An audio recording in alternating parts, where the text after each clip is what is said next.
When you're starting a company, you labor in obscurity for what feels like years. You tell your friends what you're working on, and they kind of glaze over or don't understand. No one recognizes the name. And you wonder, who am I doing this for?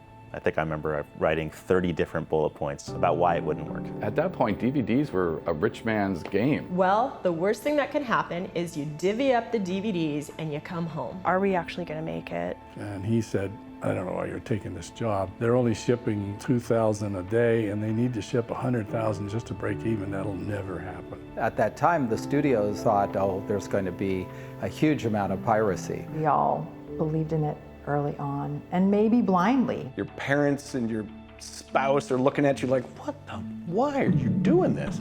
You say, oh, because I believe.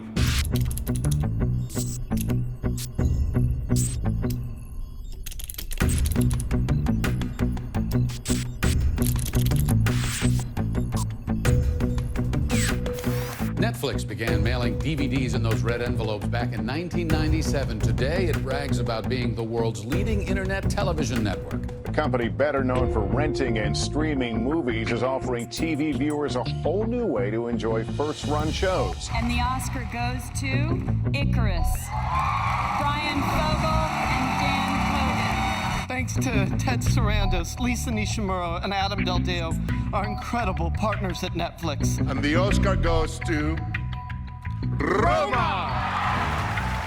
Streaming giant Netflix won big at the Oscars last night with its film Roma taking home 3 of the Golden Trophies. Well, and it's changing Hollywood. I mean, look what happened. Disney and Fox, their studios won a lot of awards last night. They're merging because Disney's about to launch their own streaming service that they're hoping is going to compete with Netflix, and Apple in the next few weeks, they're going to launch their own streaming service.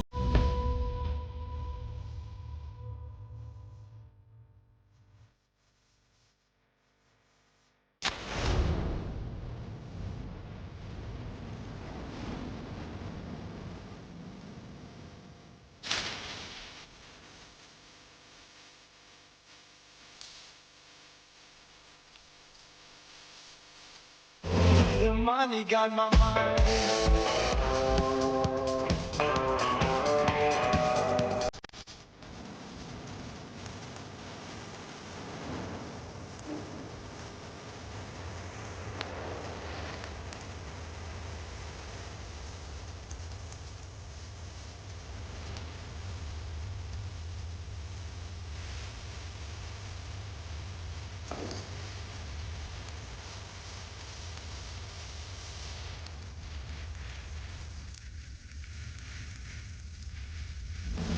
Money got my mind.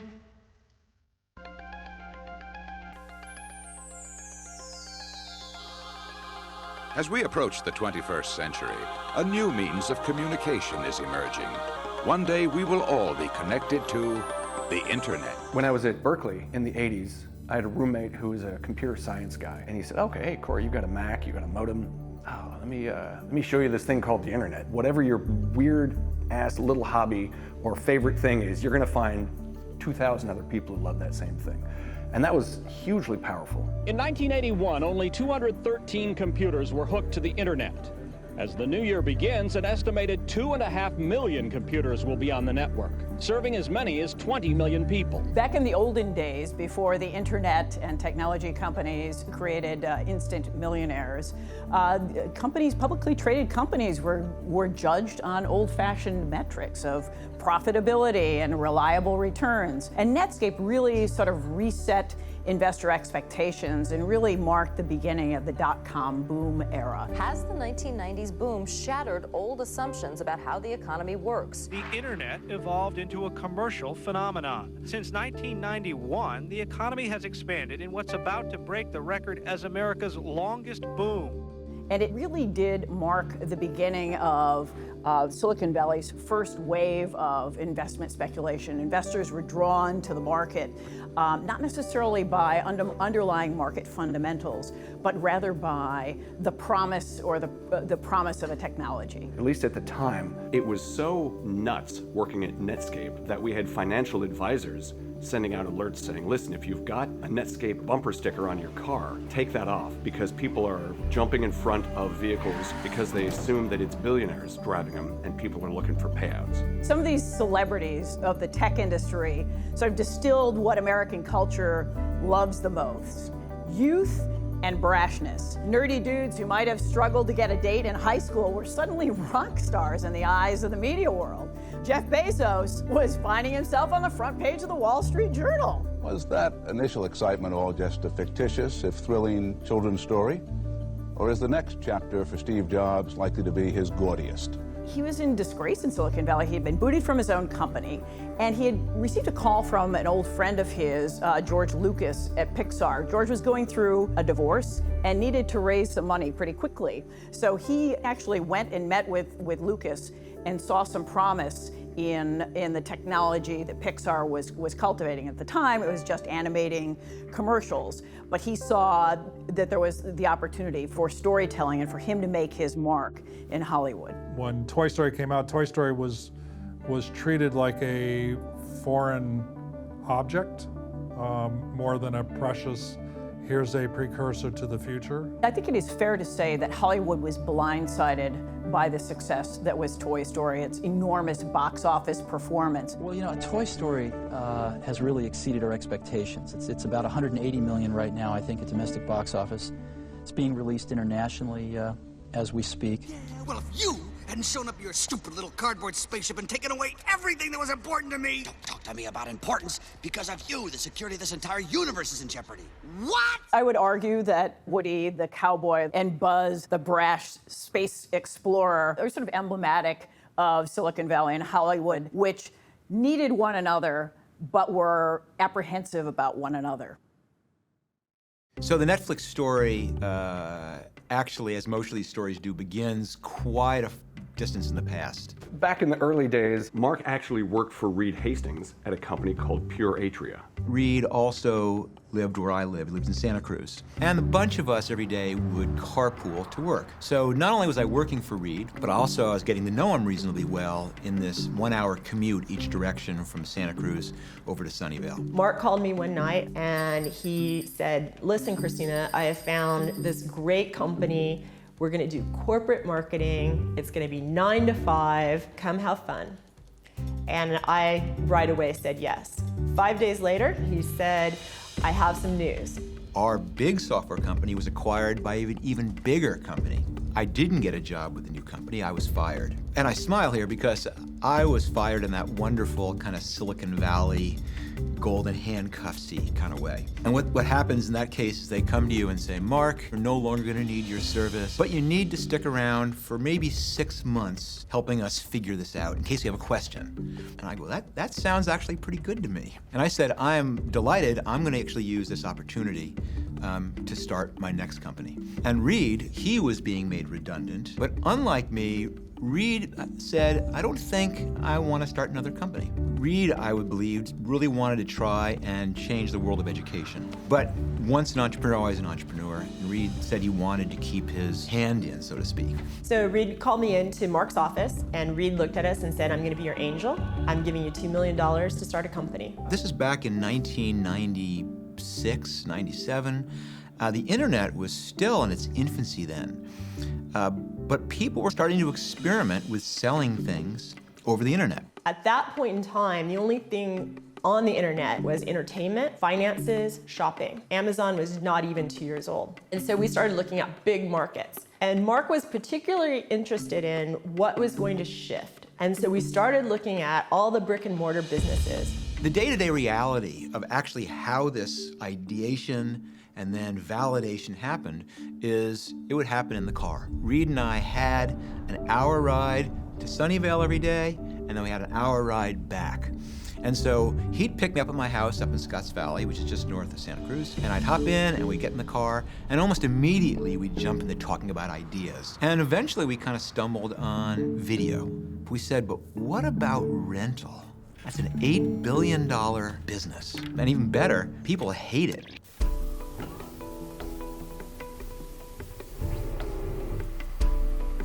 According to Consumer Electronics magazine, video is clearly on the verge of a mass market breakthrough. By the end of 1982, there were 5 million video cassette recorders in the United States. Sony Corporation is projecting a total of 40 million video cassette recorders in the U.S. by 1990, an increase of 800% in only 8 years. As this growth takes place, it will create a demand for convenience video stores. Stores that'll provide video equipment, accessories, software, and rental movies to a neighborhood customer base much the same way that convenience food stores provide groceries and other items today. My dad was a serial entrepreneur, and in around 1980, he opened the first video rental store in Louisiana, a town called Lafayette, Louisiana, and it started as a wall in a pharmacy and bought 70 movies and put it on the wall and had the pharmacist kind of rent them out to people, and it took off so much that eventually the pharmacy became a video store, and that video store became 5 more video stores, and eventually became a franchise. Independent stores popped up all over the country, and not only were they renting VHS tapes, but a lot of them were renting the VCRs because it was so expensive to buy one. A lot of people couldn't afford them. You have to remember, in the early 80s, most people didn't know what video rental was. This was a new concept to everybody.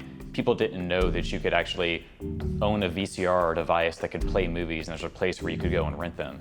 So one of the things my parents would do with the stores is create events to draw people into the store and then kind of expose them to all the options and kind of the movie consumption that could happen there. So they would do things like, for kids, have a strawberry shortcake day and have somebody dressed as strawberry shortcake who could come in, and kids could come and take pictures and sign autographs, and they could highlight all the different kid-friendly movies that the store had.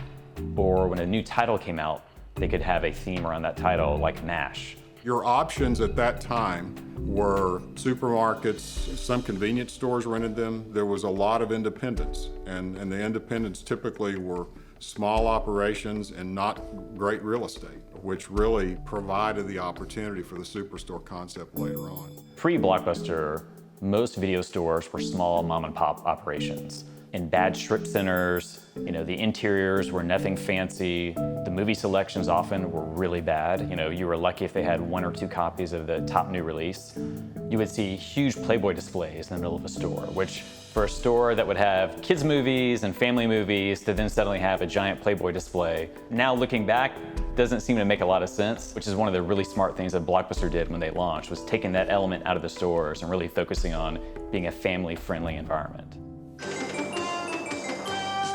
Welcome to Blockbuster Video. Blockbuster Video gives you over 10,000 videos to choose from in over 30 different categories. The story is kind of legendary in the video industry, is that David Cook had opened one of the first true video superstores. There were others in the country, but he opened one in Dallas. And then Blockbuster came along and literally decided they were going to be the superstore of video stores. And they did it through having more titles, more copies of the new releases. The great thing about Wayne Huizenga and the start of Blockbuster is that he knew how to ramp up a business unbelievably fast. When Huizenga bought the Blockbuster chain from David Cook in Dallas, the first thing he did, he started buying chains because he knew that he couldn't open stores fast enough. He had to open corporate stores, he had to open franchise stores, and he had to acquire stores. And that's how he was going to take over the business. And his whole plan from day one was to take it national and do it faster than anybody else. Imagine the perfect video store.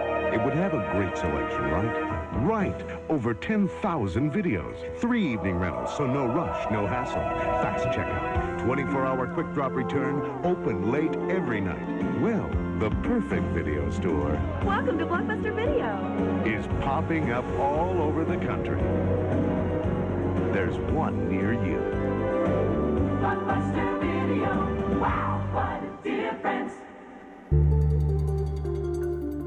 There was a business model in place at the time that I later called managed dissatisfaction, because the popular wisdom in the video business was people come to a video store, they don't expect to get the movie that they want, they'll trade off to a different movie, they'll rent that, and they'll come back 2 weeks later and rent the movie that they want because they now can get it because demand is lessened. Hi, how's it going today? It started out okay. Well, when you got a good video, it's bound to get better. Take care. My day will get better when this line starts moving. Yeah, I mean, one of the things we were disrupting was waiting in line Walking up to a 17-year-old who had no customer service experience, who was trying to sell you popcorn when all you wanted to do was rent a movie that wasn't there. Being mad when the 5 movies were already gone, and then having to pay your late fees. So we started looking at who was renting movies at that time. The biggest was Blockbuster. And it turns out there's probably a pretty good reason why you didn't want to do video rental as an e-commerce play. And the reason is the VHS cassette. They are big, and they are heavy, and they're not very durable. The movie studios, their concept was, okay, we'll put movies out on a VHS tape, but it's going to cost the consumer up to $100. Because from their perspective, if a whole lot of people can watch it, we're going to get a lot for it. And you can make back $100 on a rental when you're turning it every day. But we wanted to try mailing things. So we knew we had 2 or 3 days mailing it out, and they keep it for a week or whatever, and then they mail it back. That wasn't going to work. And video rental by mail went the way of all of our other ideas, which is discarded. The innovations that come in different technologies usually come from some entrepreneur, somebody who sees an opening. The question is only, are the studios run with enough sophistication to spot the trends and jump into them early? One day, Reed read about a technology that was being test marketed in San Francisco and some other cities called the DVD. And the DVD was this small, light, thin medium for movies. And we were going, that's really kind of interesting. When DVD launched, the studios realized, hey, there is a market for us to sell these direct to consumers, and in some ways, take power away from the video stores and have our own relationship with consumers and just sell direct. I really remember it completely like it was yesterday, that Reed and I were probably halfway up over the mountains to Sunnyvale as we were talking about this, and we said it was an easy way to figure out whether this is going to work or not. And we turned the car around and we drove back down into Santa Cruz and parked downtown and went to one of the used record stores in downtown Santa Cruz and went in and bought a used music CD, and then went 2 doors down to a stationery store and bought a little envelope, the kind of envelope that you would use to mail a greeting card in, and put the CD in the envelope, addressed it to Reed's house in Santa Cruz, and then we walked to the other end of the mall and went to the Santa Cruz post office and went up and bought a stamp and then dropped it in the slot and then drove to the office. And didn't think too much more about it. But I think it was the very next morning, and Reed comes to pick me up, and he didn't even need to say anything. He just kind of handed me this envelope with an unbroken CD in it that had gotten from the Santa Cruz post office to his house in just one day. And I think that was the very moment when Reed and I said, this just might work. So we got to this point in about September of 1997 where it was put up or shut up. Reed wrote us a big check. My mother actually wrote a check. Some other friends wrote small checks, and that was the start. Now, where you start from is a different question. After all those years of me having to drive from Santa Cruz up over the mountains to Silicon Valley, damn it, I was gonna try and have a company actually that I could get to in less than 50 minutes. So, Scotts Valley it is. But our very first office was not actually an office at all. There's a Best Western in Scotts Valley. We made an arrangement with the Best Western manager, considering he didn't have many conferences, that we could use his conference room as our very first Netflix office. And eventually decided we need a little bit more space. When we set up our offices in Scotts Valley, we were in a small office park. We brought in folding tables, we brought in beach chairs. We did go and buy computers and bring those in. We had green carpeting, which we thought was lucky because it was the color of money. It was about the size of an average house. It was messy with papers everywhere and drawings of the system and how it was supposed to look like. Yeah, in fact, we were so cheap, we actually kept the DVDs wrapped in their cellophane in case we ordered too many and had to return them, because we were just making it up as we went. So we had this old, I guess it must have been a bank, because we had this old bank vault in there, like a big steel round door. That's where we put all the DVDs. The funny thing is that we copied Blockbuster in every step of the way, and we actually used Blockbuster shelves in our bank vault. At the time when we launched Netflix, there were only 3,000 DVDs in circulation, so we had to have at least one copy of 3,000 different DVDs. Well, when you put one copy and more of 3,000 DVDs in a 1,000 square foot space, that's a problem. But I did realize it would be helpful to have someone who had at least an inkling what the video business was all about. Then began this 6-month courtship of Mitch Lowe. And now, here's a special announcement from the Video Software Dealers Association. From every major studio and independent video supplier to distributors, accessory companies, and thousands of video retailers. The industry association that was the Video Software Dealers Association, it had a board, and Mitch was on that board. I was going, I've got to get this guy involved. I've got to get him to help us. I was just like totally fascinated by Marc and Reed. They were, you know, I had been working behind the counter in a video store for, I think by that time, 14,000 hours, talking movies with people.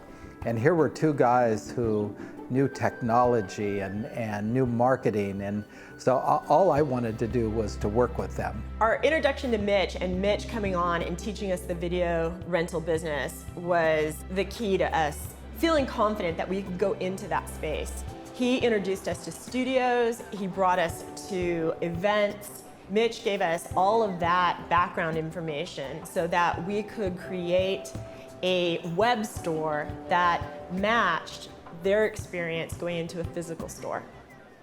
The intellectual stimulation of just interfacing with Marc and Christina were great. We were battling it out, and I was the naysayer. Hey, let's just start with the number one thing. This thing's gonna break in the mail. As with any of these things, we were incredibly lucky in our ignorance because it turns out that the post office has a totally different mail flow for local mail. So local mail gets pulled out of the stack and they go, oh, it's in the Santa Cruz post office, it's for Santa Cruz, so we're just gonna put it right into the mail carrier's route and off it goes to the person's house. What we didn't realize is that once we began trying this at scale, that mail wasn't no longer working that way. It was now going to a central post office. We put our first disc test in the mail and through the machines, that the envelope machine is a 40,000 letter per minute steel drum roll separator. You can imagine all these envelopes from all over the world sticking together. They had a machine that would make sure you separated the envelopes together so, you know, the sticky parts of the envelope didn't stick. Imagine your disc going through there. It was crushed. I actually thought we had failed when I found out that all envelope mail went through that machine. But it just goes to show that sometimes you're lucky in your ignorance. If that first disc had been mailed in Sunnyvale, that it might have gone through the mail, it might have cracked, and Reed might have come in the morning and said, oh, there's another one. Let's think of something new. So what we discovered was if we could package the DVD properly and we could barcode it properly, we would know with certainty that that DVD was going through the machine that we wanted it to go through, and it would not get broken at the US Post Office. One of the first things that we needed to do when we started setting up offices out in Scotts Valley was we needed to incorporate the company. And so we had to come up with a name. And so Marc named us Kibble because he always said that we needed to make sure that we were building something where the dogs would eat the dog food. One day in one of our whiteboarding sessions, we decided we needed a better name for the company. To start, you've got to come up with something which is evocative and creates emotion and communicates what it is you're trying to do and signals what market you're playing in. But there's some other more mundane requirements. It's got to be a name that you can actually get the domain name, you know, the .com for. It's got to be a name that ideally you can trademark. It's got to be a name that's not being used someplace. It's got to be a name that doesn't mean something deeply offensive in some other language. And so it had to say internet, and it had to say movies. And so we spent a very short amount of time going into Marc's office, and on one side of the whiteboard, we'd list all the things you would call the internet. And then on the other side of the whiteboard, we'd list how do you refer to entertainment, movies, video. There were several names. There were 30 names on the board, and we did the classic exercise of who likes what, and eventually we stumbled on Netflix. Netflix actually had a yes in all the columns, except someone else had Netflix CKS. And the other problem, of course, is people always find problems, and they were saying, well, flicks, doesn't that kind of remind you of skin flicks? I actually thought Netflix at first was a bit too almost porn-related, the flicks part of it. I didn't like it because of that. We came to a day where we had to make up our minds. We just had to name it. And so Netflix it was. And, you know, it's kind of grown on me. It was a very interesting proposition, launching this new service. Before we launched, Marc actually sent the very first Netflix DVD to himself, just to test the process. He sent himself Casino. Everybody's got to watch everybody else. And the eye in the sky is watching us all. No one was watching us. That let us fly under the radar before we launched. I mean, I think it's fair to say that when Netflix launched in the 90s, Hollywood was really fat and happy. And no one really thought much about this little threat coming from Northern California. Launch day comes, and for us it was on April 14th, 1998, and we all had gathered in my conference room. And we had a table set up at one end with a computer on it, and Eric Meyer, CTO, had set it up so every time an order came in, a bell would ring. And at the other end of the room, we had set up a big table, and we had champagne and champagne glasses, and we were all set to kind of toast our success. That challenge of launching the company, introducing something to the world that nobody had ever known that they wanted, that was exciting. That was exactly why I do startups. I knew where to go to find the first set of customers for Netflix. I knew what the online groups, the forums were. I knew who the influencers were in each of those. And if I could get them on our side, I knew that we could launch with just an unprecedented goodwill and enthusiasm and excitement.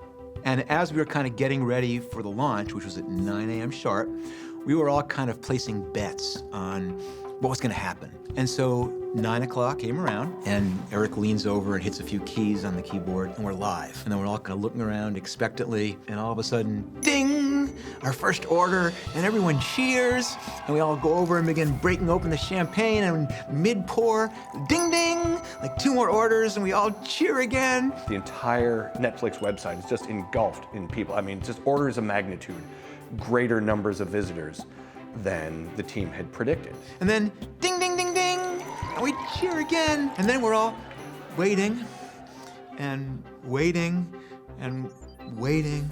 We were watching what's happening, and then the server started going down. So it was kind of short-lived, the excitement of the first day. We didn't have enough capacity. We were sending people to Fry's Electronics to buy more computers. We bought about 10 machines, I remember. In addition to the 2 that you only have. In addition to the only 2 that we have already in the office.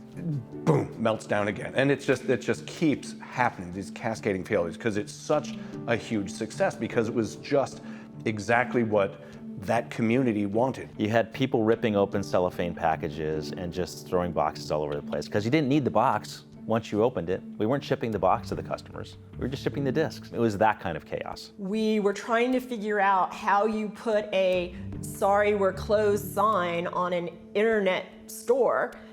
We did not know what to do. We were wildly successful on launch day. And we closed that first day with 108 orders. I mean, that was my budget for the whole first month. I couldn't believe that like 100 people had ordered from us. I first heard about Netflix from my partner, Sam Bloom, who was running business development at the time.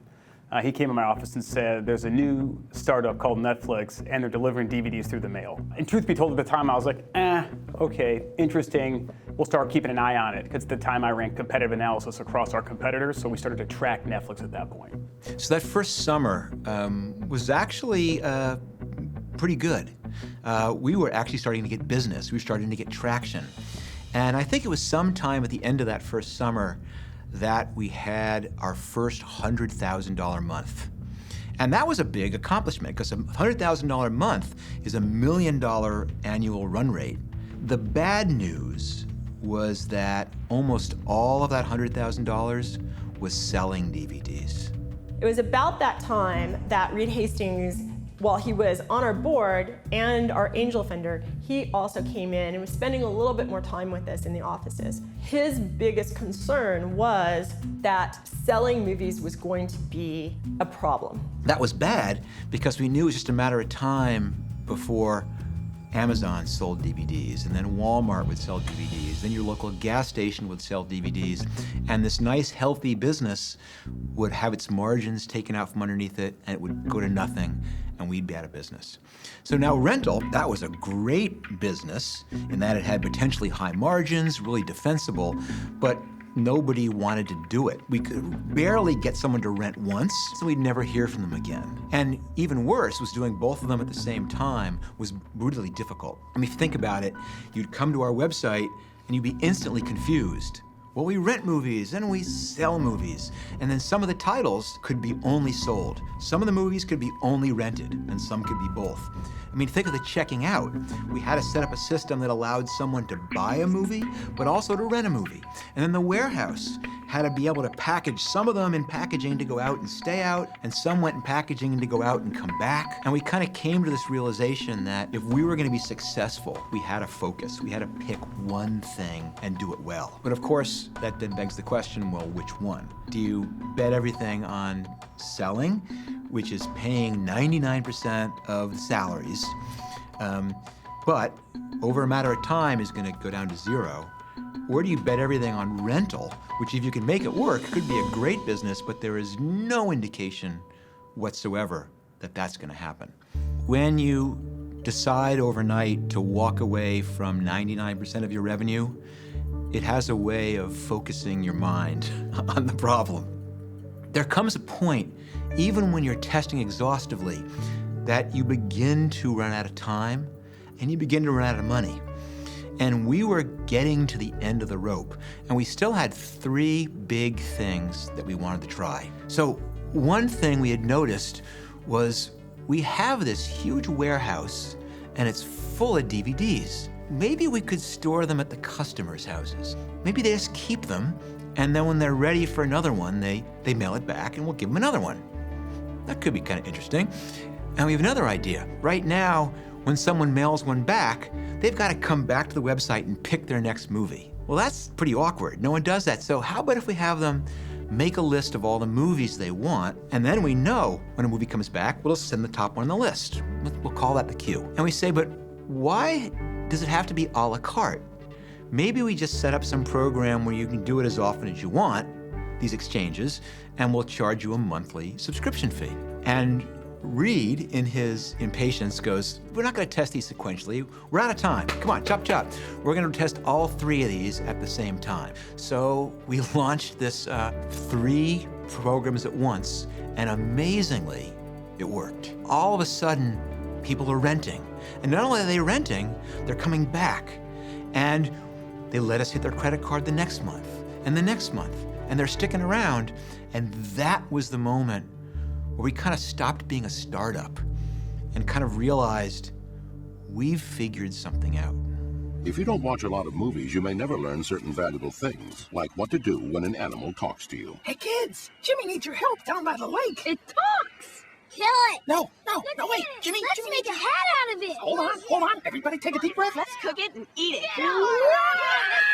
But if you watched a lot of movies, you'd know. Hey kids, Jimmy needs your help down by the lake. Let's go help Jimmy. Thanks, Prairie Dog. Netflix, all the DVDs you want, $20 a month, and no late fees. I was in the home video industry, and I learned about Netflix the way most people in the world did. I bought a DVD player, and I opened up a DVD player, and there's an offer for Netflix, which I had never heard of at the time. But I was intrigued by what they were doing professionally, so signed up and was blown away by the DVD through the mail service. One of the biggest things that we did, which triggered this recognition at this early days, was trying to jump on top of current events. And there was one particular current event that we thought would be a great thing to latch onto.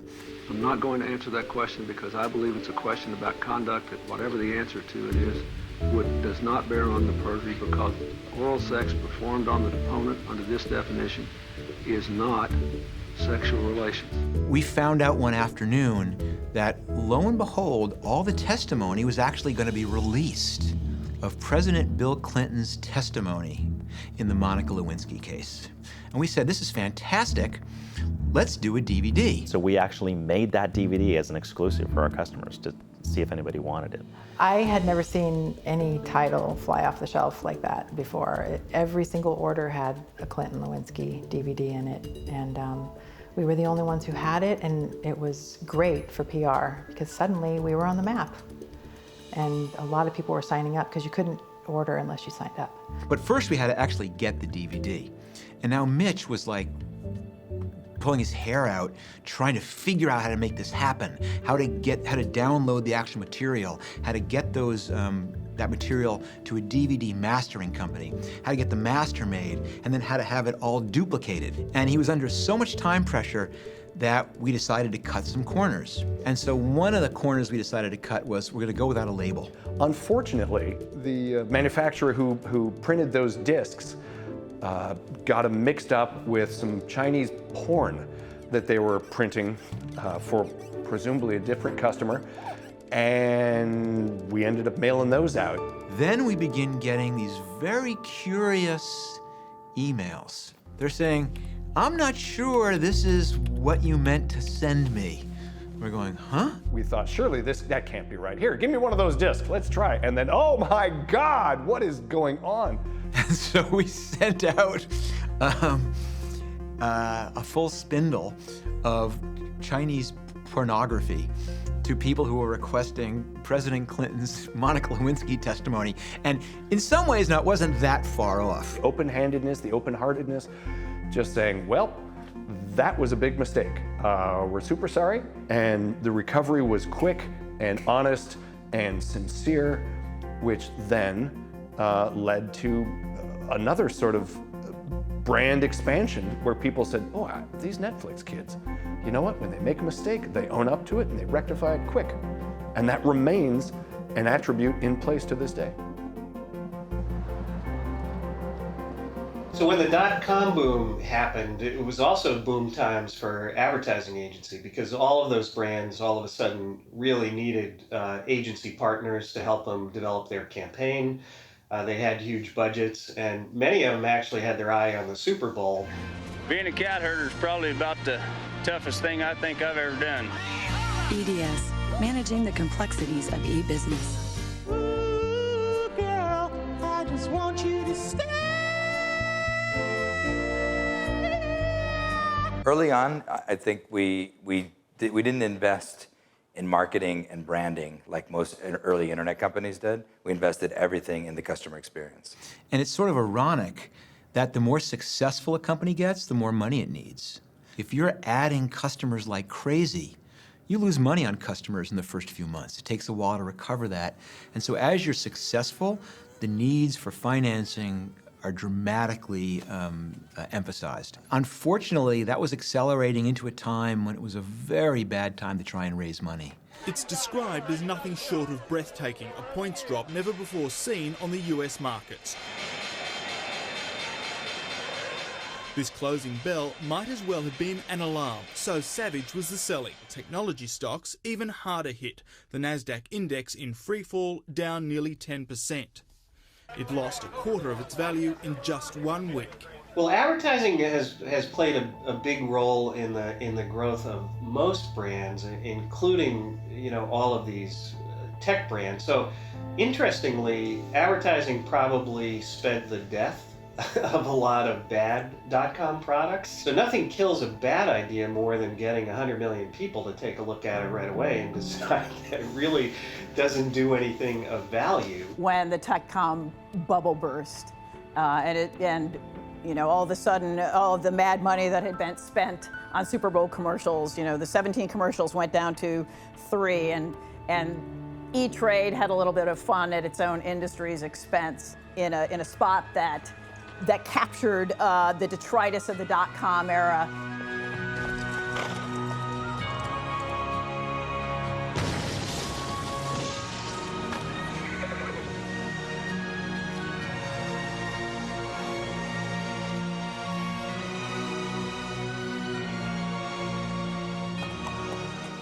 One of the concepts in investment in the Valley is the critical importance of who's running the company. It was obvious to Reed and myself and our board and other people that Reed had a very, very different profile amongst the investment community than I did. Reed Hastings sort of recognized this kind of frothy environment in Silicon Valley of the late 90s. He used to joke that you could walk around with a tin can and have people drop $50 million on you.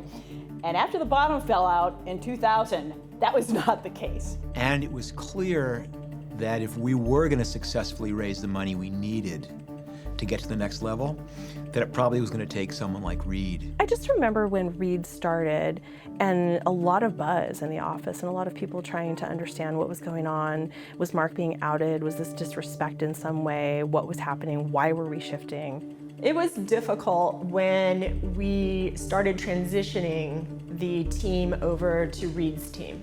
I felt bad for Marc because we didn't get to do everything we set out to do. It's such a common story in Silicon Valley is the notion of you have the early stage entrepreneurs, people who have the vision, the drive, the madness to think they can actually change the world in whatever way. And then money people send in the designated grown-ups who can scale a business better. And that ended up being, in retrospect, a smart thing for us to do. Because in fact, that was a time when if we had not raised that money, we would be gone. And we raised that money almost entirely on an interpersonal, one person saying, I'm willing to bet on another person. And that was certainly one of our close calls. Almost 2001, and the technologies that bring us telephones, TV, and computers are merging. 5 years from now, we're not going to have distinct cable and telephone industries.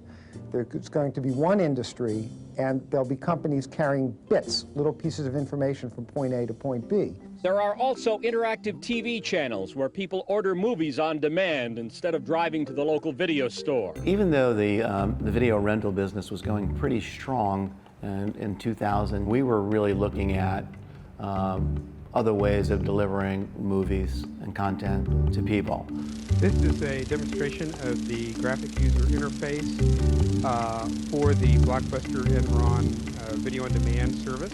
Along about 2000, a company called Enron came to visit us. And they basically said, it was a very simple proposition. We'll provide all the technology, all you have to do is get the content for us. On the right-hand side of the screen, again, there's several categories. Just In is basically, as we click on it, it is a listing of the most recent additions to the service. Enron had these set-top boxes invented, and we actually installed them in people's homes in the San Francisco Bay Area. Well, some of the boxes actually caught on fire in people's homes. And not long after that, congressional hearings begin this morning in the Enron investigation. Enron's fired Arthur Andersen auditor David Duncan will take the Fifth Amendment today. Members want to question him about his role in the destruction of financial documents. and that was the beginning of it in a matter of days when it all blew up. Guilty verdicts in the biggest case of corporate fraud in history. 38 counts of fraud and conspiracy. Lawyers for Jeffrey Skilling and Kenneth Lay threw around complicated notions about margin calls and short selling. So in the fall of 2000, Netflix was about 2.5 years old. And by some measures, we were doing pretty good. We had just finished a year approaching $5 million in revenue. And in fact, 2000 looked like it could be a year north of $30 million in revenue. Now, the bad news was we had accumulated losses exceeding $50 million. And if you can remember what 2000 was like, that was not a good climate to have lost $50 million. And so, being prudent entrepreneurs like we are, we decided this was the time to pursue some strategic alternatives. In other words, how do we get the hell out of this one? And the obvious strategic alternative was Blockbuster. And now Blockbuster was in a very, very different place. We were about to do 30 million, they were about to do 6 billion. Blockbuster, circa 2000, we had just overcome some difficulties, got the business back on track, rental business was growing again. We were opening stores, and at that point, had about 8,000 stores internationally. We were nothing to them. And so when we called Blockbuster trying to get a meeting, or when we called Blockbuster trying to explore this, nothing. Crickets. For months, until finally, about 2 months later, we were on retreat at a little ranch in the hills outside of Santa Barbara. And we took the whole company away. And you know, in Silicon Valley, people are pretty casual.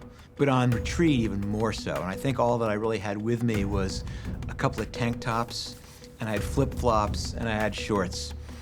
And everyone else was dressed similarly. And of course, this is the moment when Ed Stead from Blockbuster calls Barry McCarthy and says, we'd love to see you tomorrow in Dallas. And we were not a rich company, but we chartered a private jet. And to paint this picture, I'm in a tank top and shorts and flip-flop, and Reed is in a Hawaiian shirt. So him and Barry McCarthy and I, we arrive in Dallas and we take a car over to the Renaissance Tower. And for years, that was the biggest building in Dallas. And we get in the elevator, go up to the, 36th, 37th floor, and we come into this room and it's a football field. And one of those huge, like, endangered hardwood board tables. I mean, everything short of having, like, rhinoceros heads on the wall. So Blockbuster's headquarters were, I think, fairly typical for, a company that size. I wouldn't say palatial, but not Spartan either. And the Blockbuster guys come in. It's John Antioco and Ed Stead. And he's wearing, like, a $73,000 suit. So stereotypical. I can tell you quite categorically, I've never worn a suit to the Blockbuster office. So I have a feeling that whoever the guy was in the suit wasn't John Antioco. And we all get around the table and we talk and we kind of make our pitch to them. We go, we think there is great synergy here. We could run your online business. You'd run the stores. This would be a great combination. But they finally said, so what do you think we should pay for you? And I remember Reed kind of screwing up his courage and like doing the swallows. But he goes like, $50 million.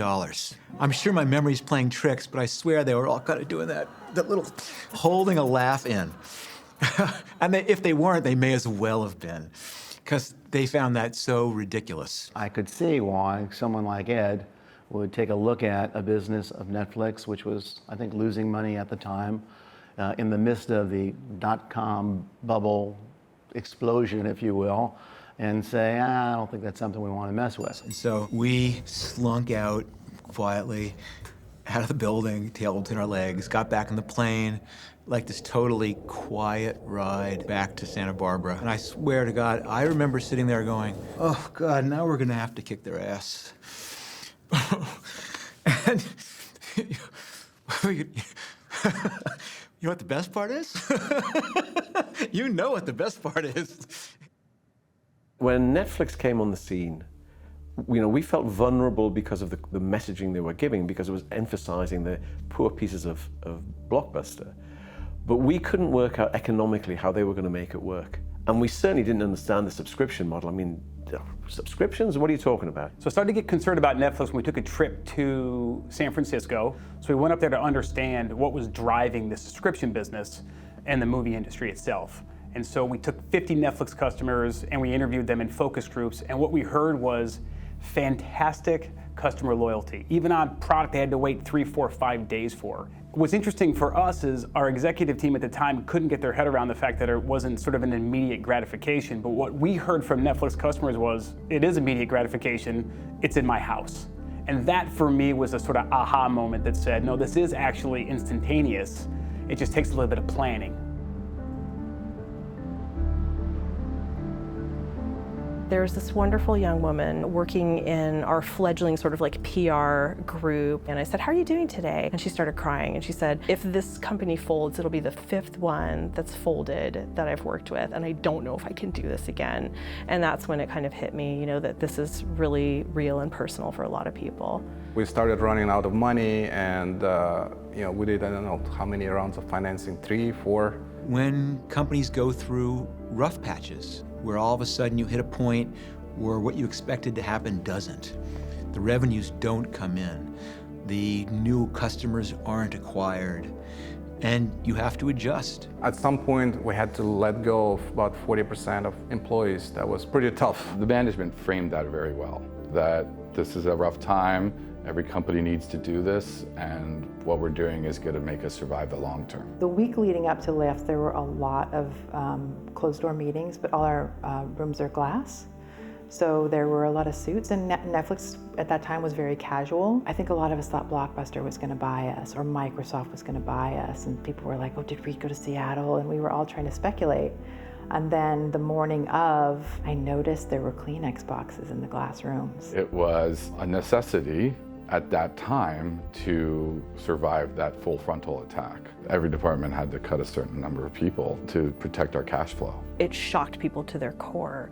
And what makes it especially tough is that the people that you have to fire sometimes didn't do anything wrong, because these are people who quit their jobs to come and take on something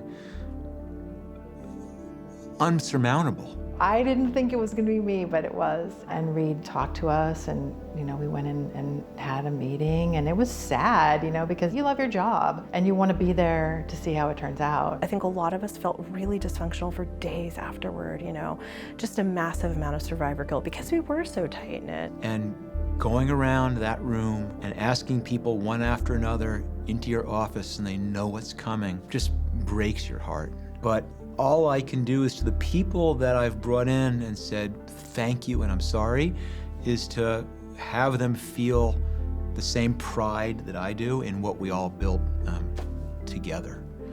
There's a better way to rent movies. As many as you want for just $20 a month and no late fees. Go to Netflix.com, make a list of the movies you want to see, and in about one business day, you'll get 3 DVDs. Keep them as long as you want, without late fees. Then when you're done, look, prepaid envelopes. Return one, and they'll send you another movie from your list. It's easy.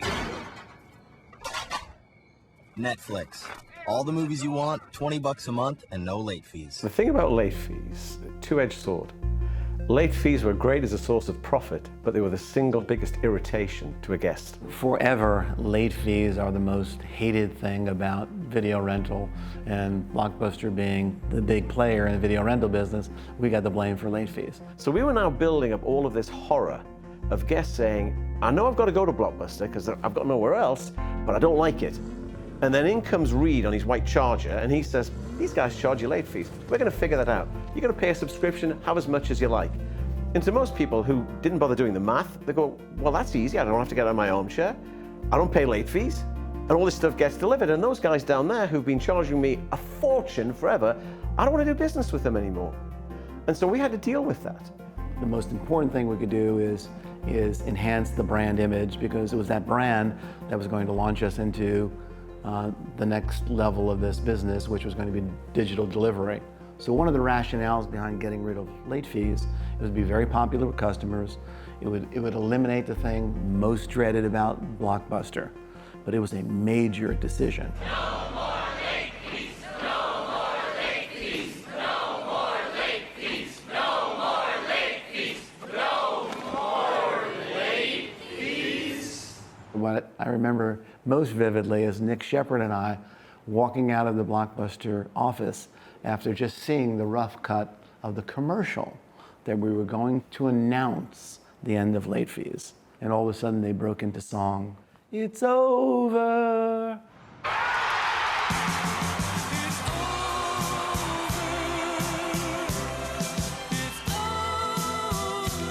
Someday, you'll remember where you were when you first heard that there are no more late fees at Blockbuster. If you need an extra day or two with your movies or games, you go right ahead. Take them, relax, enjoy more time and less stress. It's so beautiful. Thank you. The end of late fees. The start of more. The new Blockbuster. But as we were going out the door, I said to Nick, it's over stuff. I'm not sure if we're talking about late fees or our careers, but I guess we'll find out. You don't do this job for the money. It's a long haul. The odds are extremely low that your company's going to survive, no less be a big success. But when everything goes right, it ends up aligning everybody in success. I was even too young to really know what it was. I had never been in an IPO before. I think everyone recognizes that an IPO is like high school graduation. It's big at the time, but with hindsight, it's only really a beginning of something else. The celebrations might someday return to other Silicon Valley technology companies, but Netflix represents one of the few successes in an otherwise dissolute technology sector. Oh my gosh, these numbers are just not the type of numbers you let yourself think about.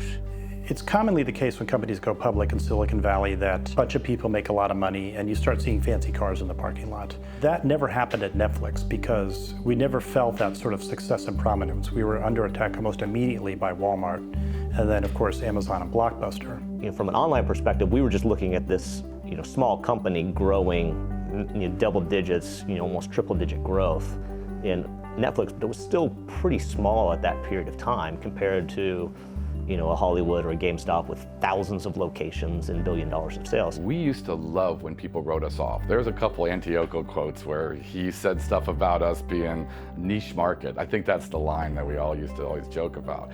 We were great because we didn't get attention. No one really was re-engineering us, and we loved it. The customer affinity to that brand, the loyalty that brand had was so high, and the word of mouth on that product was so good that clearly we should address it.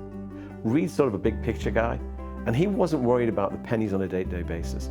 He knew that if he could get an installed base of users, that he could keep them and he could eventually figure out how to make money from them. And he would also be able to work with the studios to make it worthwhile for the studios. And so he went all out just to build a user base. Now that user base had to come from somewhere. Well, guess what? It was coming from us. And so on the one hand, we've got a model that the guests don't like, and on the other, he's got a model that the guests kind of like. I mean, one of the biggest motivating factors was disrupting Blockbuster, making the world a better place to rent movies. And actually, it took a guy like Shane, who eventually sat a number of us down and said, you got to think about this. Think about how this might play out. Think about the economics of not being in that business versus the economics of being in that business. And he made it brutally clear. If we didn't get into the online business and fast, our economics would tumble. In 2002, we recognized we need to have an offering against Netflix. There's no question about that. So after listening to a lot of heated debate for quite some time, I said, look, here's the way to solve this. I'm going to give Shane a budget, and as I recall, it was $25 million, and I'm going to say, get a small group of people, get an office, get off-site, and get this business going. Luckily, our parent company, Viacom, owned a building down the road in an area of Dallas called the West End. There was a building called the Paramount Building.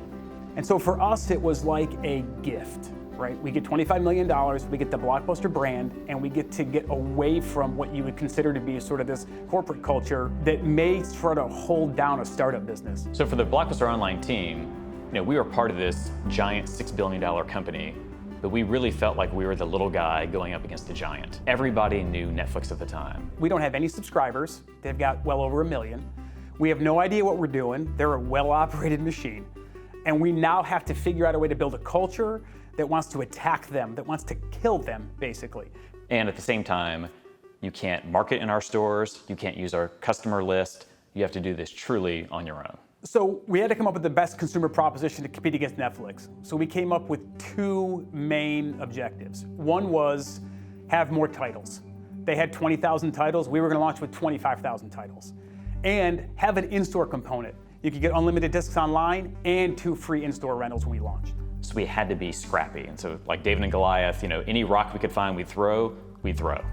To get to 25,000 titles was no small feat. Now to get that many, there's just not that many around. I think we had one that was like a fireplace burning on a television. We also were hampered a little bit because we couldn't put more risque movies out there. The Blockbuster brand was a family brand. So we had a team of guys in our office who would watch these movies to make sure they were Blockbuster appropriate and approved. So there were certain rules that we had at Blockbuster that you could have and you couldn't have. So for instance, you could have frontal nudity, but you couldn't have full frontal nudity. So literally our film team would have to watch these movies through a hood. So you would walk through the hall and there would be a team of folks looking through a monitor, watching movies at high speed with headphones on to try to determine if they were Blockbuster appropriate or not.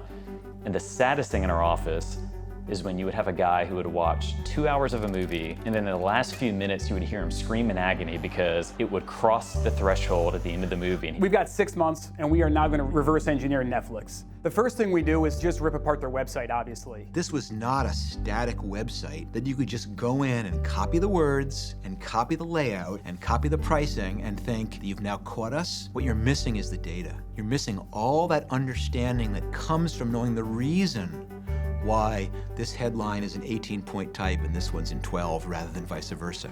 Netflix had a huge head start on us from an online perspective. They knew how to acquire customers effectively. They knew how movie ratings and recommendations work.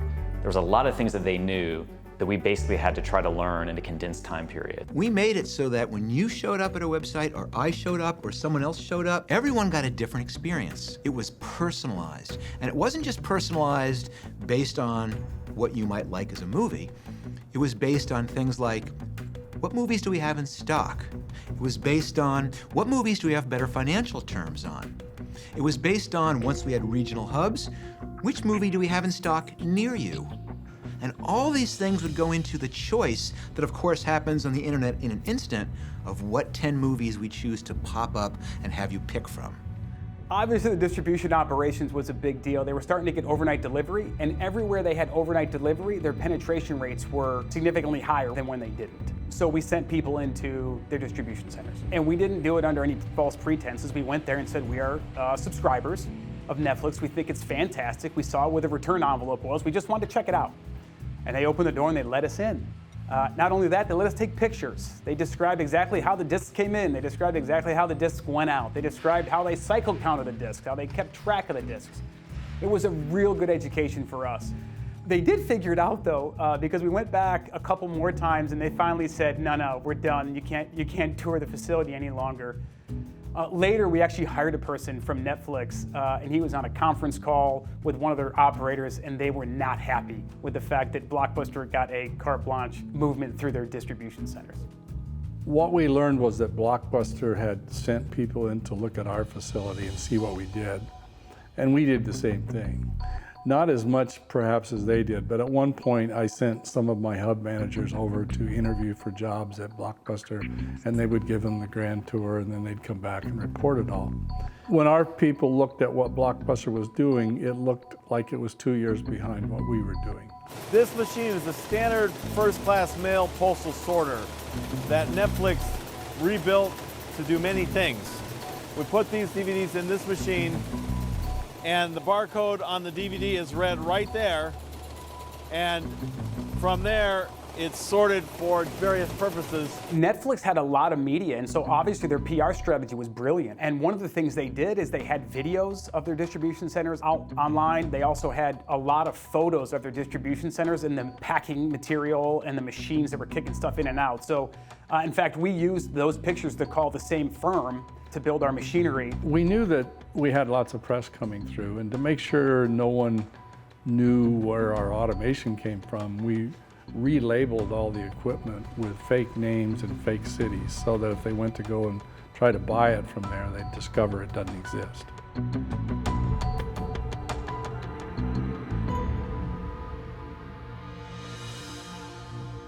Hey. Hey. Your movie came today. Alien, right? I'm not quite sure where I... Oh, what is this? What's happening to my... Ah! Oh, it's coming out of my... You're gonna like it. So before we launched Blockbuster Online to the public, we had what's called a soft launch, which is basically the service was operational, not available to everybody, and we sent invites to limited friends and family and employees to stress test the system. Funny enough, we see Reed Hastings sign up. We see Barry McCarthy sign up. So we see a whole bunch of Netflix URLs start to make its way into our Blockbuster Online sign up. And so I said, apparently we have their attention. It's July 2004, we're about to launch, and Netflix announces that they're gonna take their price up to $21.99. And we are like, it's Christmas. One, we have done all this market research that says anything above $20 is bad news. And two, we're gonna launch at $19.99 and be underneath them. So I remember the launch day for a Blockbuster Online. We had organized a giant launch party at the Granada Theater in Dallas. This is it! This is the sign!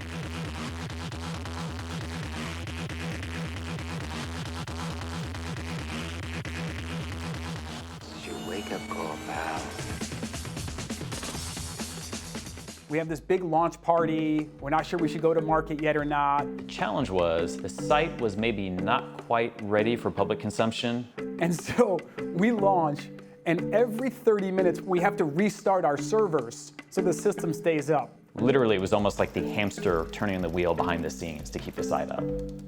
They had a great brand. I mean, they were the one company that like we all feared. In fact, there was this analyst who still is out there, Michael Pachter, who called them like, we were like the little dog yapping at the heels of the big dog. One of Reed's quarterly messages to the company was how to take down Blockbuster. We needed to do a lot of work to figure out what flexibility we had on pricing. We had taken it up, and we were going to have to take it down. And then Netflix drops their price to $17.99. We clearly now have their attention. So we now have to make a decision, what do we want to do? I want to drop the price point to $17.49. Shane, that's kind of kissing your sister, right? If we're going to undercut them, let's go for it. $14.99. $14.99? You're crazy. John was always a guy who wasn't afraid to move on price if he thought there was a big pickup in volume to be had. We had an inferior product. We didn't have as many distribution centers. We couldn't get the movies to the people as fast as Netflix can. John's logic is we don't have that many, they've got a lot, they can't drop the price to get us. Netflix has 2 million members. If they drop their price $5, that's $10 million a month. That's about $120 million a year at their existing subscriber base. I don't think they'll do it. You know, his bias was always just go straight to the customers, give them great value, give them a great, something that really plays back into a lower price. Lower price, more value, the customers will love it. I mean, that's that simple. Like, what is, don't overcomplicate it. And as a matter of fact, let's go on the Super Bowl with a commercial at $14.99. I'm going to pick up a movie from Blockbuster. Okay, drive safely.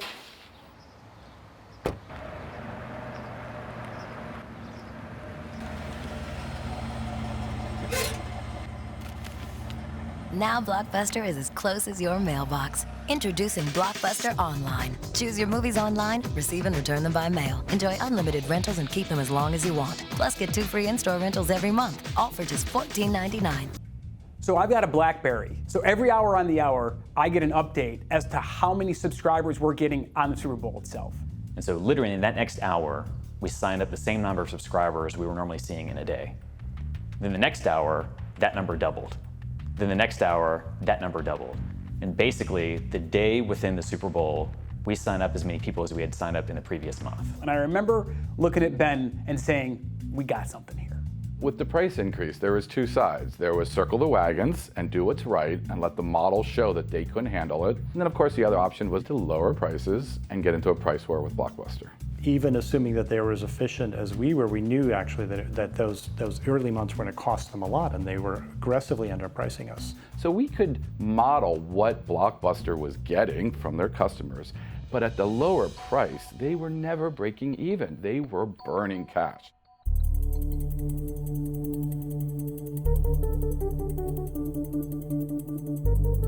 When we left Viacom, we had a board that was a pretty supportive board. And that all changed after the proxy fight. Motorola is a perfect example of how Carl Icahn operates. He's been making demands in order to jolt up the sagging stock price.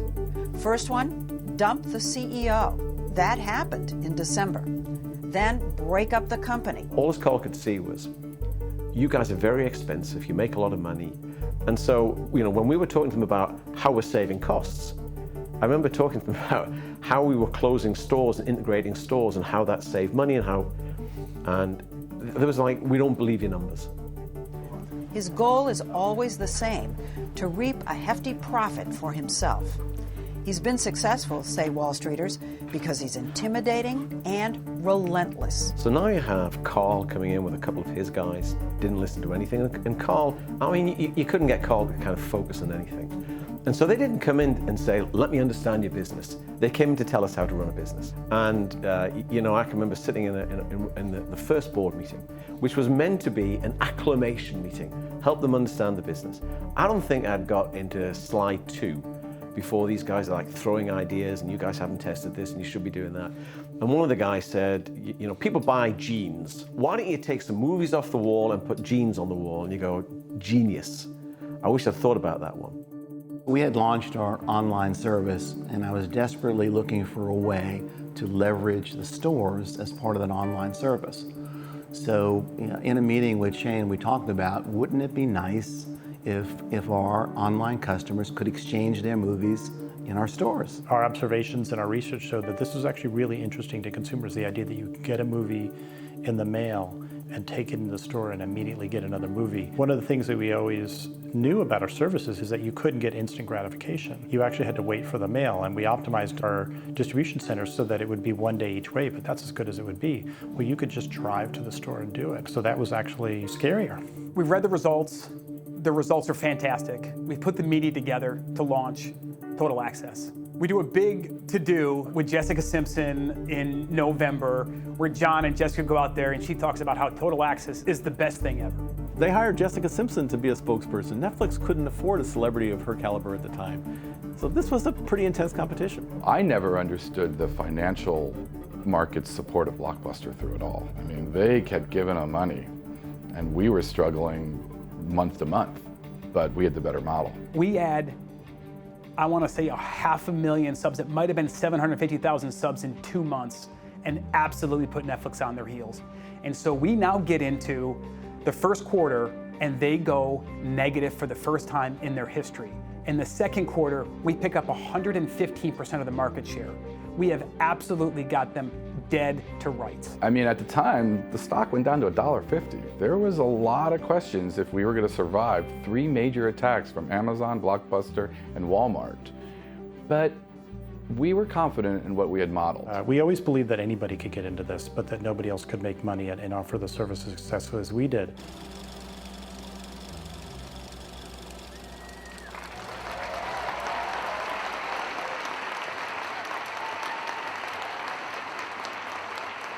Thank you.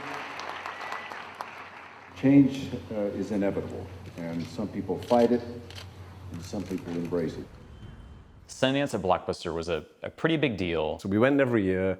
We got to meet with the studios.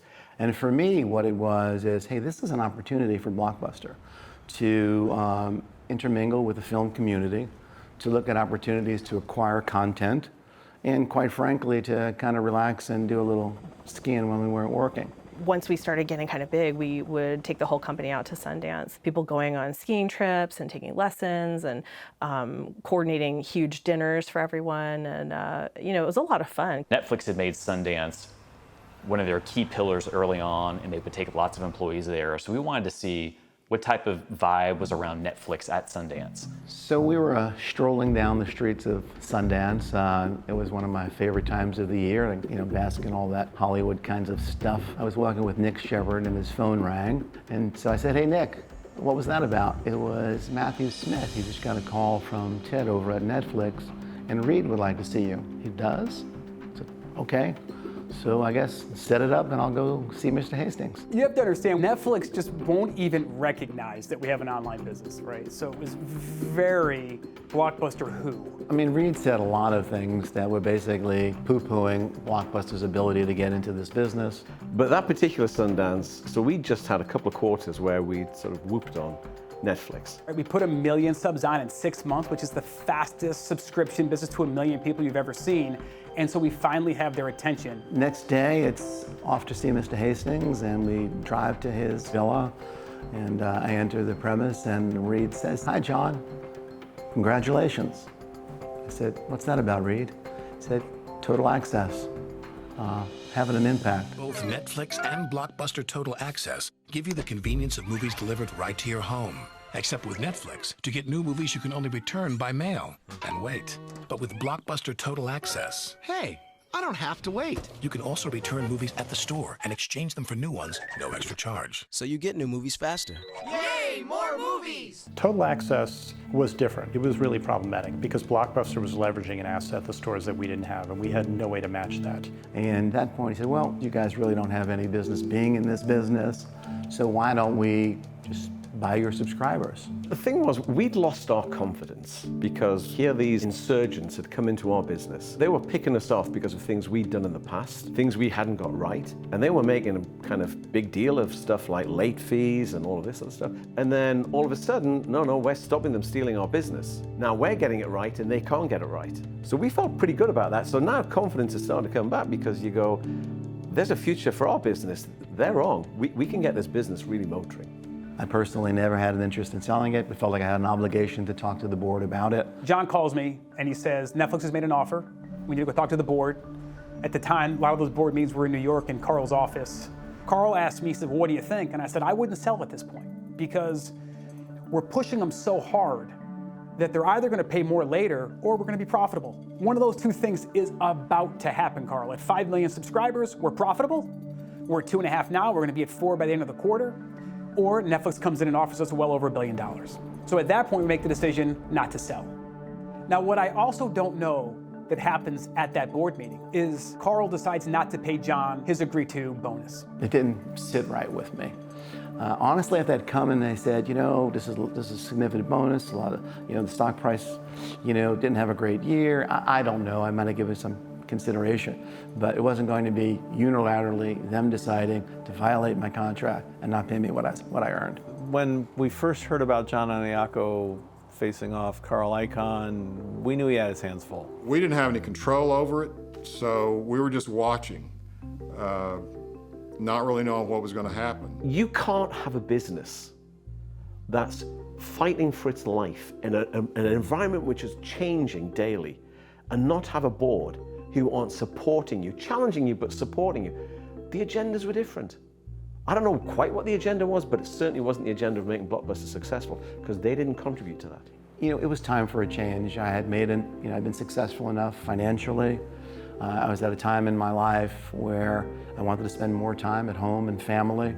So it just seemed like the right time to transition to business to someone else. John sits us all down. He says he's gonna leave, which was a tough day for all of us. It was like a knife in the heart.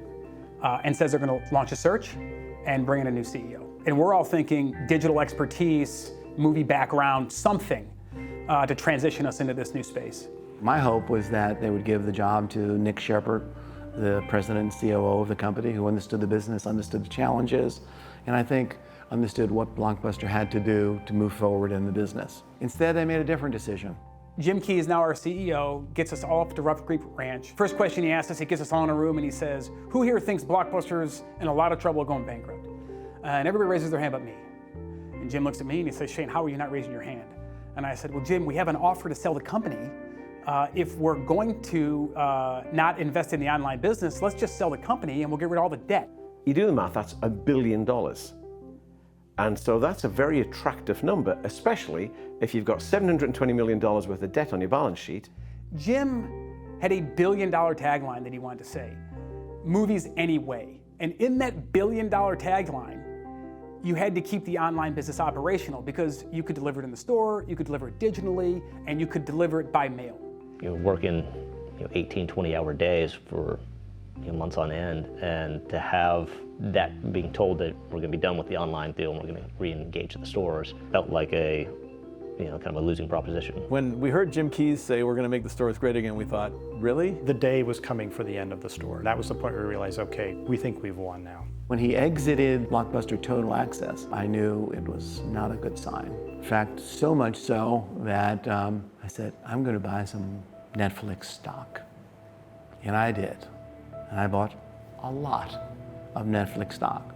I remember poor Jim Keyes was going to buy Circuit City, and that was just like, wow, that was like the Titanic is going to merge with the Hindenburg. It was just like, what are you thinking? I remember being on my back porch, crying. We spent 3 years and we developed a great product. We had them. We were going to be that retailer that actually cannibalized itself, that moved from a store business to a digital platform and transitioned out, and Jim ended it. It wasn't long after we sort of won that battle, and all of a sudden we were starting to work on what at the time we called downloading, which didn't materialize that way because the studios wouldn't let the movie be captured on a device, so it became the streaming project. We never gushed profit. We were always operating very leanly and efficiently, and Wall Street always wanted more from us. So then it pivoted to, what do you do about this opportunity to stream movies? And how much we spend on content, and where are we going to get it, and how are we going to get it to the TV? What I remember most is a lot of conversation about trying to figure out how to convince consumers that this made sense and wasn't the craziest thing they'd ever heard. The first 2 years, it was free. The idea, at that time, no one knew how to hook up their internet to their television in their living room. And so there was a whole kind of learning, like, Is it worth it? How do you do it? Can I only watch it on my laptop? The first thing, again, that I did was I sat down with a lot of TV executives to try to figure out, what is this right that we're trying to acquire? And the studios began to strike distribution deals that they considered found money. They were taking advantage of the dupes at Netflix by charging exorbitant fees for the right to stream content. And Starz was one of the first to strike a deal with Netflix that provided access to Disney films and to Sony films, like Spider-Man 3. I know what it feels like.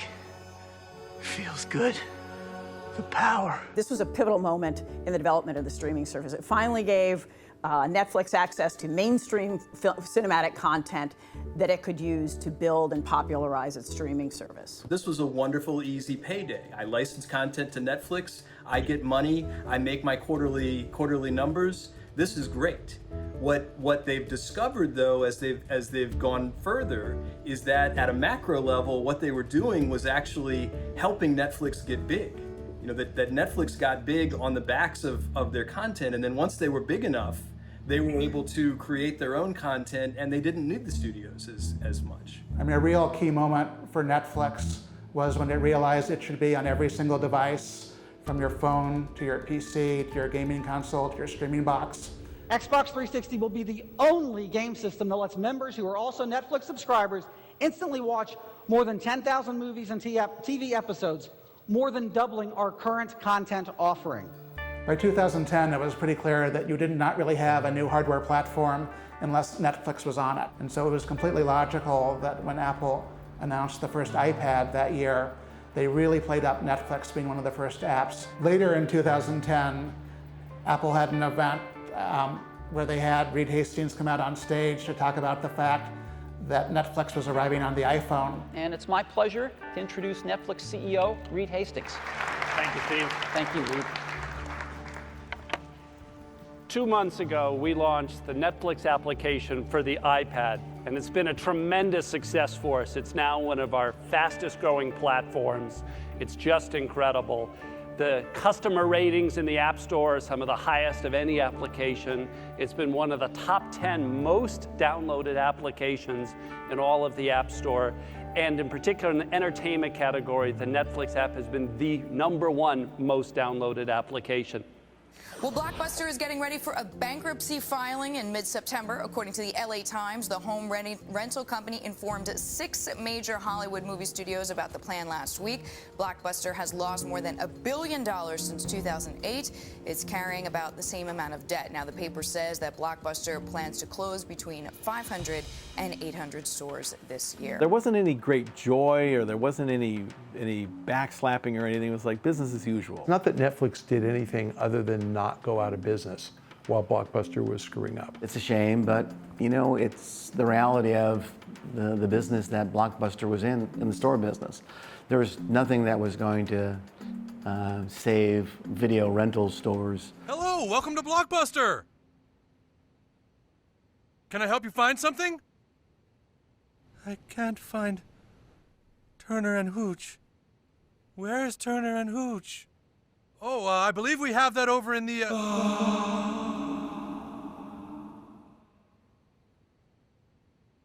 Oh, I get it. Video stores are so old they have ghosts in them. Okay, thanks. I get it. But you're wrong. I do remember the South Park episode. The common perception was we were going away, and that was just, that was their way of talking about it. It was really sad to see that a Blockbuster, and there were plenty of other chains, got put out by Netflix. That I think was the first indication by the industry. They're like, oh, these people are doing something innovative. Reed Hastings is brilliant. Reed is a visionary. At the strategic points, I think Reed brought that vision with the subscription, with the focus on downloadable. It was from the beginning that was in his head and in his ideas. Reed is the smartest guy I've ever known. Every time he had an idea, it was just exciting, and it was like, well, maybe that will work. He was really a visionary who saw the streaming. In the context of this time where Netflix had just launched, very successful in Latin America, growth was at expectations. US growth was off the charts. Everything Netflix did turned to gold. Netflix was invincible. It was unstoppable. And we kind of knew that. We never at any point in the streaming business said, you have to protect the DVD side. We said, let's grow this business, and it might have a little impact on DVD. It might have a negative impact on our DVD business, but it's going to grow the overall. Eventually, in 2010, the belief was you could separate out the two services. And of course, that was, a huge challenge at that time. There was the raising of the price, there was the separating of the services. We're making this video today to apologize in person, or at least on camera, for something that we did recently. The video, Reed apologized for the price increase, admitting that he slid into arrogance and said that was, we wish we had announced the price increase differently, which is why we're now taking the time on video with Andy Rendich to explain how DVD and streaming are separating. We think that the DVD service needs its own brand so that we can advertise it. So we've named our DVD service Qwikster. Qwikster was the name given to what was to be the DVD by mail company. All the DVD by mail subscribers were going to go have their own account.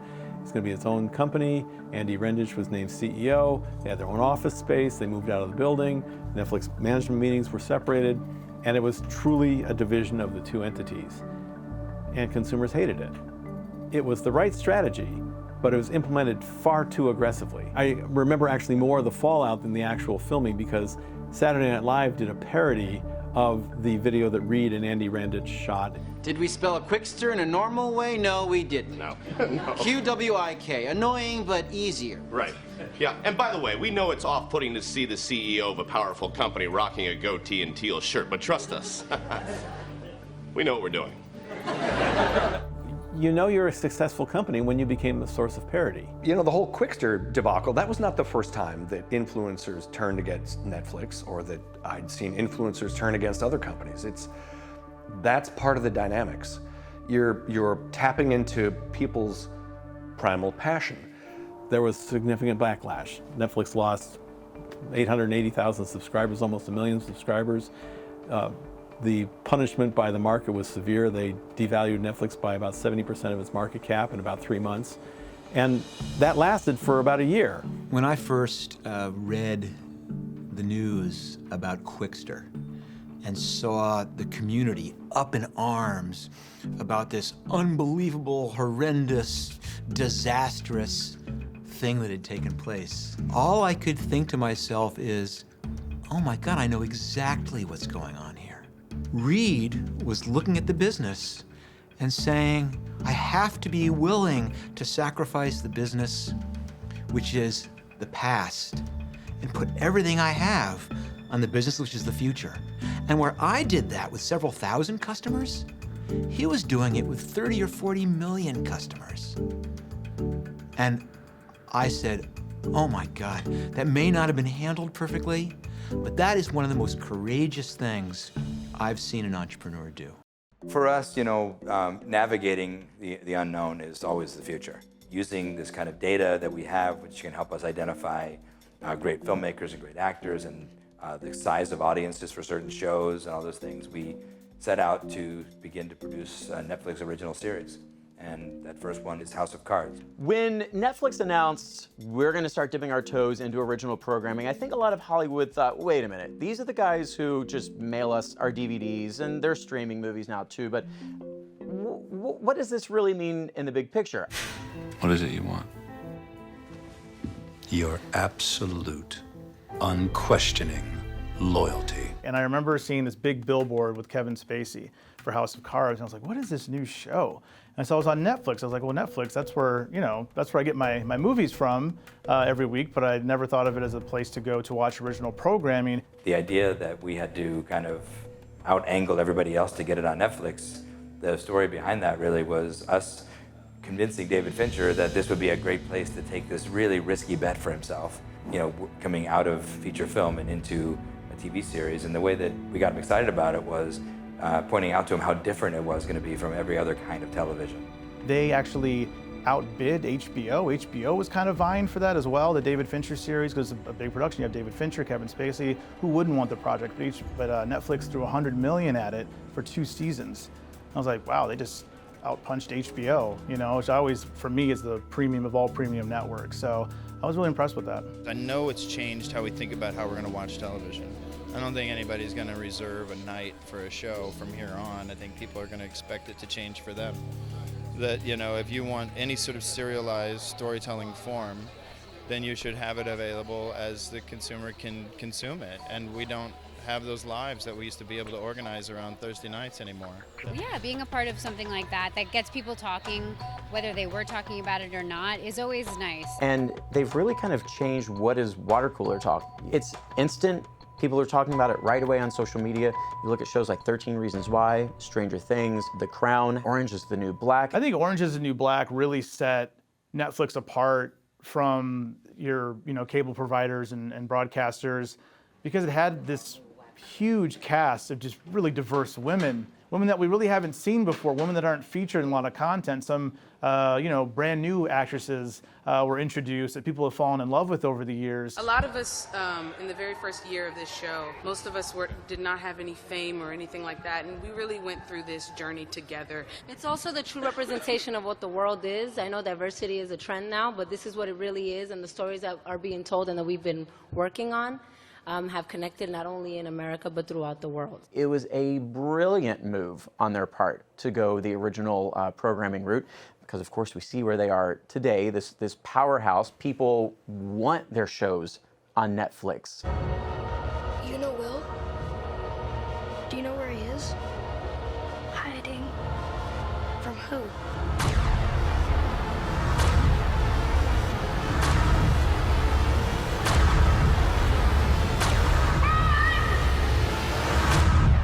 I work really hard on everything that I'm involved in, and I'm doing it so that it reaches audiences. So that when it turns out to be something like Night at the Museum or Stranger Things or Arrival, things that find a big audience, that's very, very satisfying because it means that this story that I found interesting connected with millions of people around the world. So that's the best part of that success. I think there's data, they actually know what I watch, but I don't think they recommend stuff that I'll like. I think they recommend stuff because they need to justify that they made an investment in it, because they love bragging on earnings calls about the ROI on the $90 million they spent making Bright, which was a piece of crap, by the way. As was the Cloverfield Paradox, a piece of crap. And they bragged, oh yeah, Super Bowl ad was worth it. We had more views of that movie. Well, had you heard of the Cloverfield Paradox before the Super Bowl? No, I had. Because I cover movie theaters and I knew Paramount was making it and had delayed it twice and canceled it, and Netflix bought a piece of crap and then recommended it to all of us. And they're like, ROI. I think that hurts them. I think if they have you watch crap, you are far more likely to go, I hate this company and I don't want to be a subscriber anymore. What's really interesting about the amount of money Netflix spends is they're spending tens of billions of dollars on their original programming and acquisitions. They're not making that back. Does it matter to them right now? I don't think so. I think they have a much longer term plan in place. They can spread out the cost of their content over millions and millions of subscribers. That gives them the ability to pay more than a studio that's got to make money on that particular film. So today I think they see them as a huge competitor, both on the content side as well as the distribution. I do a lot of work with Netflix, and I like the fact that stories are stories. That old idea that, well, there's movies up here and then there's TV, no, that's obsolete. Now there's just good stories, and it doesn't matter whether you watch them on a big screen or a laptop or a phone. The strength of good storytelling is everywhere now, and I think that that's a really good thing.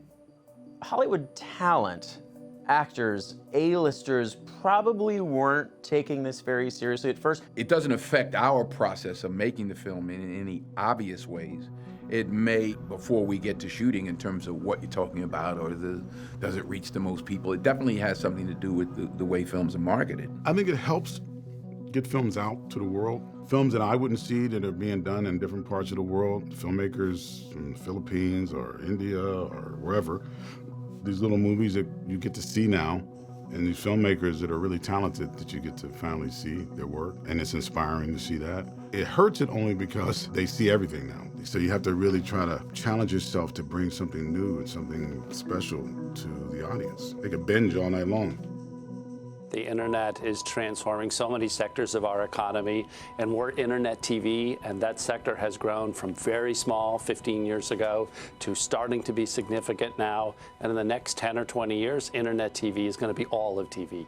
I think Netflix has changed Hollywood because their model is unlike anything that we've seen before. Netflix is not changing the global market, it's totally revolutionizing it. We have a system in France. First, the movie are released in theaters, and then 18 months later, they're on Canal Plus or pay TV or the pay TVs, and then we have them on network television. I think that Netflix is a machine that brings your passions out. Either you hate it or you love it. Let's say if you're a small distribution company and you only distribute theatrical, Netflix is not going to be your friend. I mean, the kids, they were not watching TV anymore. They're going back to that. They're watching their show however they want, on whatever they want, on their phone, on their tablets, on their computers. They don't watch TV anymore, and when they watch TV, they watch Netflix on TV with their parents. The studios, they're not sure what to do about that. I mean, they do the tentpole movies. They make, the big Avengers movies that come out, and like these are the movies that millions of people are going to go see and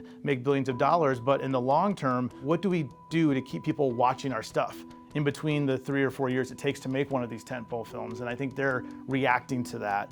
I think it's causing a lot of these mergers to take place, like Fox Disney and AT&T and Time Warner, to compete to pull all their resources together. That's why Disney is coming out with their own streaming platform, because they want to be like, hey, you want to come watch our stuff? Not going to be on Netflix anymore. You got to come to us. I mean, Netflix is valued like a Silicon Valley company, but as they start to look more and more like a media company, and as media companies such as Disney try to take on Netflix more directly, at some point you have to ask yourself whether it adds up that the valuations are different. Warner Brothers was an $84 billion deal.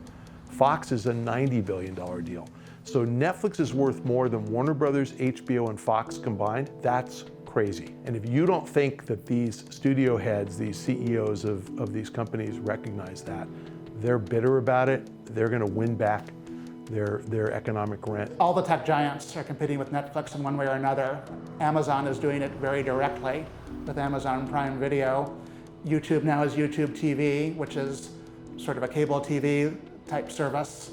Netflix has such a head start these days that even these really smart companies have a pretty steep road ahead of them. And Netflix is doing that well. They're spending their money wisely, and you can tell, I mean, they're growing every day. You're like one of the big new media disruptors. Why did the entertainment industry need to be disrupted? I think people in our industry gravitate to disruption because of the challenge, because it's a sense of change and impact in what we can do. And to be able to watch TV shows anytime you want, it's a nice friendly kind of disruption.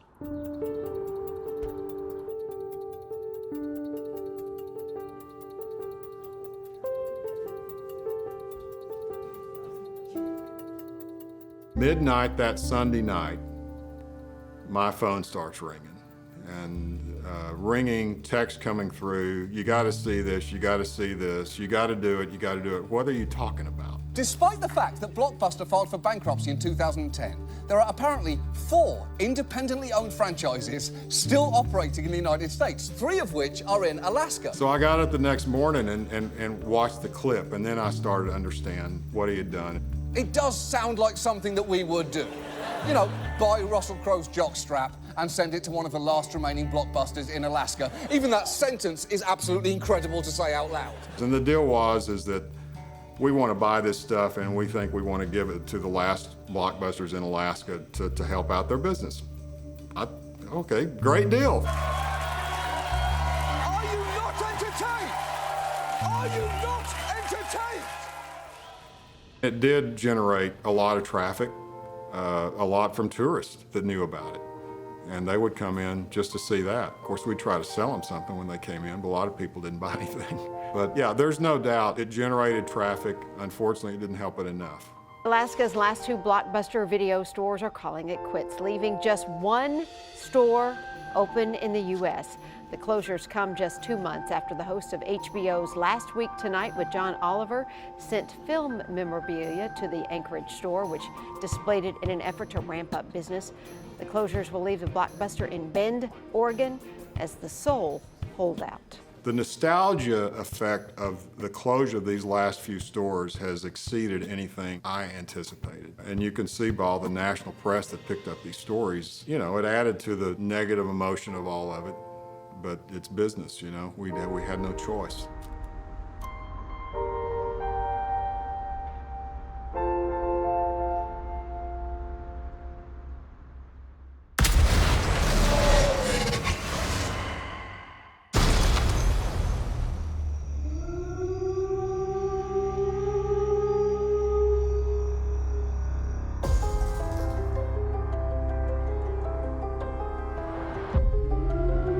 War is a universal language.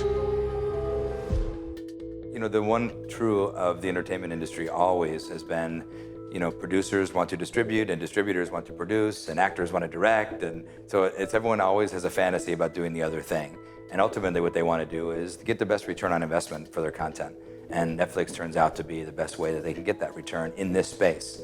And if they thought they could do it better and bigger on their own, they probably would. And they have experimented over the years. And they have always not worked out well because it's a very different expertise. The reason AT&T is particularly interesting is because they might be able to use their ownership over the pipe to say, you can get lower cost access to my streaming service than you could to Netflix, because with Netflix, you're gonna have to pay for your data, whereas with my service, I'm gonna give you the data for free. The one company that always terrified Netflix is Amazon. Because Amazon, you know, like a few other companies, can subsidize content through selling, you know, dog food and barbecues and things like that. Netflix has a couple of unique advantages, right? One is they have this head start, both acquiring the customers and they've got a head start on creating their own unique content. They're able to use the content to attract customers and use the customers to attract great creators who want to make content. I think there's going to be, you know, 6 or so big players like Amazon, Hulu, Disney, Netflix, and then hundreds of niche players that cater to every different choice out there. I don't know. It's that whole thing of theater versus seeing it on your television. I'm glad if people see it. I don't care so much what format. Well, I think that's something you learn early in life. Movies are for the world, and I never make a movie without knowing how it is going to travel the world. I just hope the discussion between Netflix and platforms in general and theatrical should be over. I think that those guys should get together and just realize that whatever they are doing with discussion is hurting cinema. They both together, they can elevate cinema. And more important, they can create a diversity in cinema. I think the legacy our founding team gave Netflix was building a fantastic foundation of creative innovation. When your company becomes a verb, then means you achieve success. So when people started saying Netflix did, it felt really, really great. There were proof points along the way that we knew that we were doing our job of embedding Netflix in popular culture, making Netflix a household name in America. It goes back to disrupting an old way of doing things and making people's movie experience better. And to be part of that is something that, you know, I look back on and say, yeah, that's pretty cool. I'm incredibly proud of the fact that this tiny group of people took a chance. I trust that the things that we established at the very beginning, that the fundamentally important thing about this business was provide entertainment that people love. That if you can just keep on doing that, that as long as people like consuming entertainment, there's going to be a place for a company like Netflix.